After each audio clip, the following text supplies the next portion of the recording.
Good day, kids, and welcome. Starting over at 61. Where to begin? Well, let's start here. It's November 25th. It's a Monday, I believe. Right? Monday, November 25th? Yeah, month away from Santa coming. Somebody's getting excited. Somebody had a bath tonight.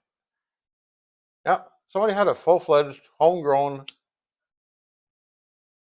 bath and a little bit of a shave down under the old chinny chin chin. She was moping around here the other day, and I think she got some food tangled in her fur when she was drooling, crying on the floor, moping around. So threw her in the shower, which is nice. It's a walk-in shower. We just threw her in there and got the shower going, pulled it down off the wall, and gave her a little spritz and a little clipping, and she's all good now. So yeah, Monday, 25th of November. Things have been going actually really, really well. Starting to figure some shit out around here. Of course, I've moved into this beautiful little apartment down the mountain, and it's been just chilling, man, just relaxing, sitting back, sitting by the pool, having a beer, going for a swim, have another beer, go for a swim.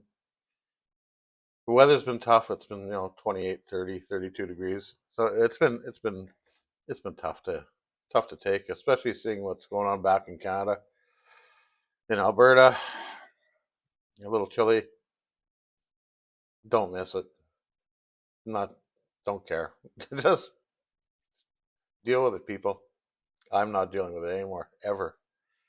Uh, Spoke to the owner today of this complex. There's two apartments above me, two or three apartments upstairs. They're both two bedroom. They're all two bedroom apartments. They sleep 180 people. The way they do it here in Mexico is a bedroom consists of however many beds as you can cram into the frickin' thing, and that's how many people that room sleeps. So, anyways, there's rooms upstairs. They're ready for rent now.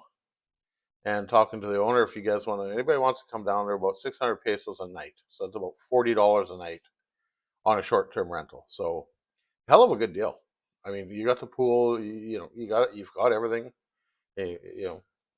Cheap, cheap, cheap like borscht. So for a couple to come down, it'd be like 1,500, 1,600 bucks. You fly down for about 15, 1,600 bucks, including your luggage. You stay here for, let's say, a week. That's going to cost you another 6 by 7, another 4,200 pesos. So what's that about?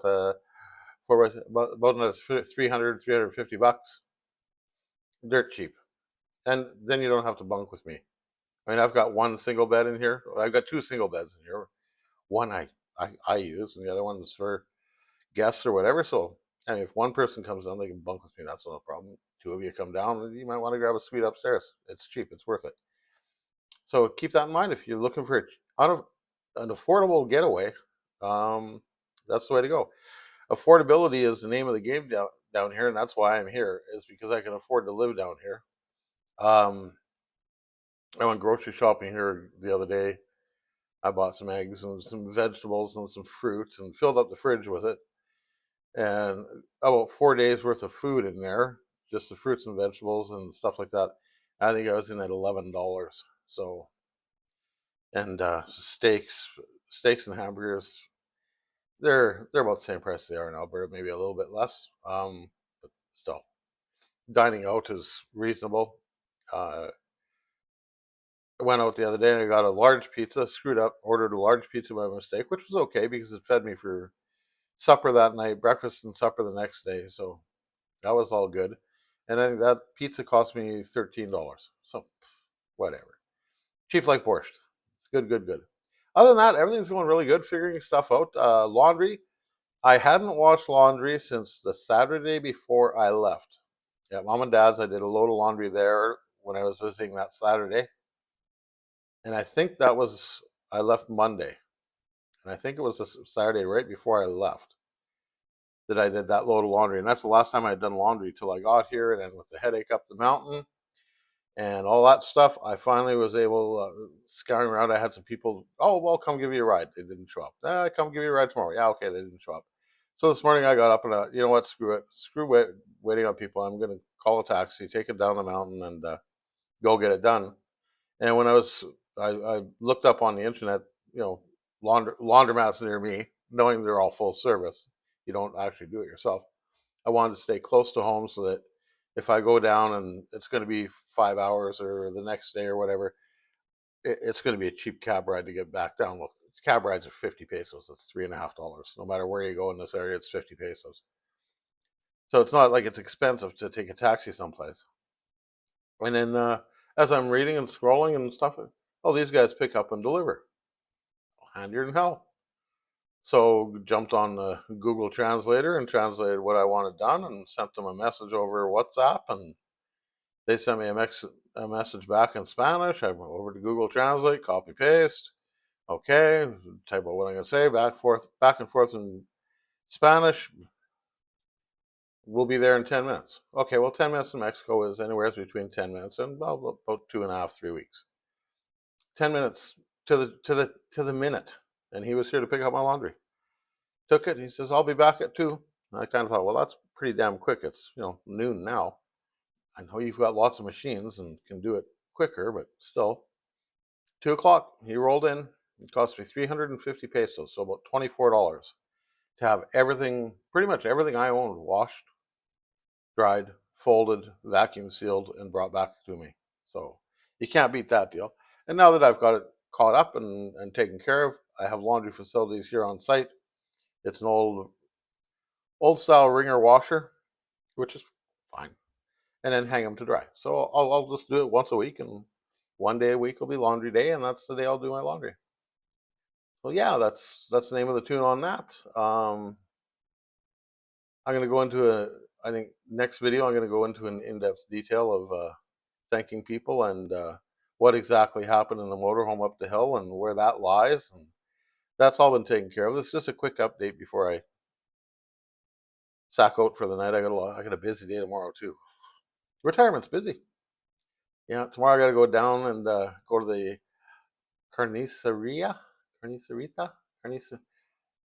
the butcher. Go to the butcher's and get some meat.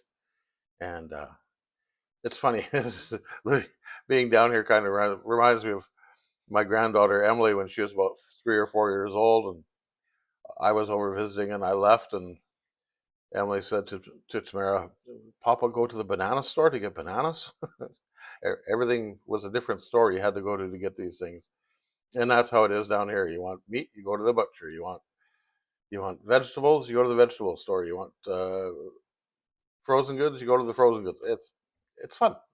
Every day is a market day, but you're eating fresh all the time, so it's kind of nice. Kind of enjoy it. Anyways, that's about it for now. If you have any questions, put them down in the comments below. Make sure you hit the old like and subscribe and YouTube buttons that say that you watched the video. That way it gets further watched and further reviewed, and we'll get into more details as this goes on. As I get more comfortable down here and get this damn video camera figured out, the other video camera figured out. I've got 3 of them here, including my phone. I've got a GoPro style camera, and then I've got another DJI camera that I'm using for video. I've got my Nikon D850 that I use for stills, which is still, that's all I use it for. I don't use it for video. I'm not burning out a sensor to do that on that camera.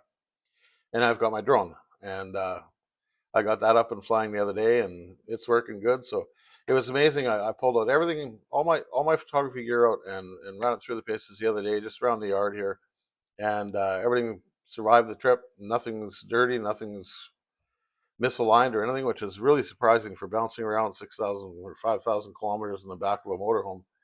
It actually survived the trip without any effects at all. There wasn't even dust in the camera bag, and I guess that's the benefit of spending a shit ton of money on a really good camera bag. Is it? They said it was dust proof, and lo and behold, I got down here and everything's dust free. So, which is good. And my room's dusty. I mean, I'm right outside kind of an industrial road that goes past here. And it gets pretty dusty around here, but the cameras aren't dusty. So that's good. But yeah, more on everything else later. For now, just, hey, Kona and I are here. We're doing good. We're bathed. We're going to bed. We'll talk to you guys later. Have a good night.